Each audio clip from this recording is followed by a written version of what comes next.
તો બુલેટિનમાં સૌથી પહેલા એક મહત્વપૂર્ણ સમાચાર પર નજર કરી લઈએ। જર્મનીના મ્યુનિક શહેરના શોપિંગ સેન્ટરમાં ગોળીબારની ઘટના સામે આવી છે, જેમાં આશરે 15 લોકોના મોતની આશંકા સેવાઈ રહી છે। ઘટનાને પગલે શોપિંગ સેન્ટરને ખાલી કરવામાં આવ્યો છે।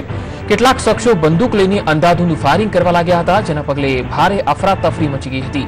જોકે થોડા દિવસ પહેલા ટ્રેનમાં 17 વર્ષના કિશોરે ગુહાડીથી મુસાફરો પર હુમલો કર્યો હતો। એ ઘટનાની જવાબદારી આઈએસ દ્વારા સ્વીકારવામાં આવી હતી અને થોડા સમય પહેલાની જ એ ઘટના હતી। ત્યારબાદ ફરી એકવાર અહીંયા હુમલાની ઘટના બની છે અને ફાયરિંગ કરવામાં આવ્યું છે। 15 જેટલા લોકોની મોતની આશંકા સેવવામાં આવી રહી છે। એક શોપિંગ મોલમાં અફરાતફરીનો માહોલ સર્જાયો હતો। આ ફાયરિંગની ઘટના બાદ આ ફાયરિંગ કોના તરફથી કરવામાં આવ્યું હતું અને કોણ હતા આ ફાયરિંગ કરનારા તત્વો, તેના હજુ સ્પષ્ટ રૂપથી માહિતી સામે નથી આવી શકી, પરંતુ આ ઘટના જર્મનીના મ્યુનિક શહેરની છે, જ્યાં એક શોપિંગ મોલમાં ફાયરિંગની ઘટના સામે આવી છે। આ ફાયરિંગ બાદ શોપિંગ મોલમાં અફરાતફરીનો માહોલ જોવા મળી રહ્યો હતો અને 15 લોકોના મોતની આશંકા સેવવામાં આવી રહી છે।